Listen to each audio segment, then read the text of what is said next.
तो ये law and order का मुद्दा बहुत बड़ा है। अभी जो है प्रधानमंत्री ने एक टेररिज्म का मुद्दा उठाया है। आज हरदोई से उन्होंने बोला, अभी अहमदाबाद में ब्लास्ट केस हुए तो उसमें 38 लोगों को फांसी की सजा और करीब 11 लोगों को आजीवन कारावास हुआ है।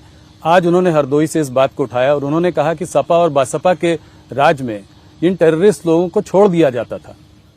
नहीं, 11 ऐसे मामले हैं जी, सपा बसपा के राज में जिसमें पोटा और यूएपीए लगाया था, उसको विड्रॉ कर लिया गया, जिसमें संकट मोचन के बम ब्लास्ट से लेके बहुत सारे मामले सेंसिटिव टाइप।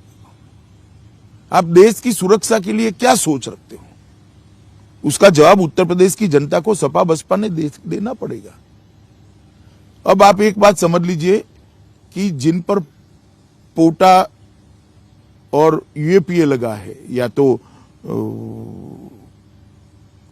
आतंकवाद विरोधी कानूने लगे, वो हटाकर केस को हल्का कर आप किसकी मदद करना चाहते हो और क्यों करना चाहते हो?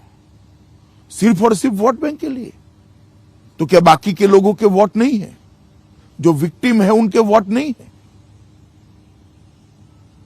और ये फील पूरे उत्तर प्रदेश में है, और कांग्रेस के शासन में भी ढेर सारे ऐसे मामले आए देश भर में। आज मोदी जी के मुख्यमंत्री रहते, आज एक केस इतने कम समय के अंदर, बम ब्लास्ट के सारे केसों का एनालिसिस कर लीजिए, बहुत कम केसों में सजा हुई है, और इतनी बड़ी सजा की मात्रा जिसको पुलिस ने एज अ प्रोसिक्यूशन एफिशिएंसी के साथ कोर्ट को कन्विंस किया, कोर्ट ने एविडेंस को अप्रिशिएट करने के बाद सजा दी। तो टेररिज्म के मामले में भी सपा बसपा ये जातिवादी और तुष्टीकरण करने वाली पार्टियों का रवैया लचर रहा है। आप तुष्टीकरण की जब बात करते हैं तो आपका इशारा मुसलमानों और यादवों से है। जब आप योगी जी ने अभी बात की थी कि ये चुनाव जो है 80% और 20% का चुनाव है, तो क्या इसका मतलब मुसलमान वर्सेस हिंदू का चुनाव देख रहे हैं आप? मुझे लगता है इनके बैक ऑफ द माइंड कोई वोट प्राप्त करने वाला वो रहा होगा। मैं नहीं मानता कि हिंदू और यादव इस प्रकार से गिनकर, मुस्लिम और यादव इस प्रकार, कोई वोट प्रतिशत सपा का कितना रहा, क्या रहा, इसके हिसाब से करा होगा मुझे। पर आपको ये नहीं लगता कि चुनाव में पोलराइजेशन हो रहा है? पोलराइजेशन जरूर हो रहा है, गरीब पोलराइज हो रहा है, सलामती फील करने वाले लोग पोलराइज हो रहे हैं। 18 योजनाएं 20 सालों की एवरेज से लंबित थी सिंचाई की, तो किसान भी पोलराइज हो रहा है। ढेर सारे किसानों को आज किसान कल्याण निधि का पैसा मिल रहा है, 23,000 करोड़ रुपया मिला है, तो वो पोलराइज हो रहे हैं। तो पोलराइजेशन तो मैं ढंग से देख रहा हूं, पर हिंदू मुसलमान पोलराइजेशन नहीं देख रहे हैं। देखिए, वोट देने की पैटर्न को पोलराइजेशन नाम मत दीजिए। हमारी ओर से हमने कोई कसर नहीं की। जो लाभ प्राप्त करने के लिए जिनका अधिकार था, वो सभी को हमने लाभ दिया है, फायदा दिया है, irrespective of caste and community, irrespective of religion. धर्म और जाति को आपने उसमें कभी जरा भी नहीं।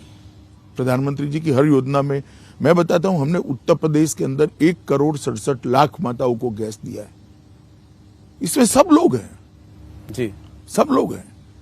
2,62,00,000 घरों में शौचालय नहीं थे, आप कल्पना कर सकते हैं जी। 2,62,00,000 घरों की माताएं कितनी शर्म हर रोज सुबह महसूस करती हो। आज वो सम्मान के साथ अपने घर में ही जी रही। प्रधानमंत्री मातृवंदना योजना का 40 लाख माताओं को फायदा हुआ है। 1,41,00,000 घर ऐसे थे जिसमें यूपी में आजादी के 70 साल के बाद बिजली का लट्टू भी नहीं था, कनेक्शन ही नहीं था। 1,41,00,000 घरों में बिजली पहुंचाने का काम नरेंद्र मोदी जी ने किया है।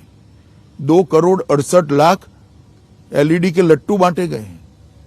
गरीब कल्याण अन्न योजना के तहत यूपी के 15 करोड़ गरीबों को 2 साल से प्रति व्यक्ति 5 किलो प्रति माह हम अनाज फ्री ऑफ कॉस्ट दे रहे हैं।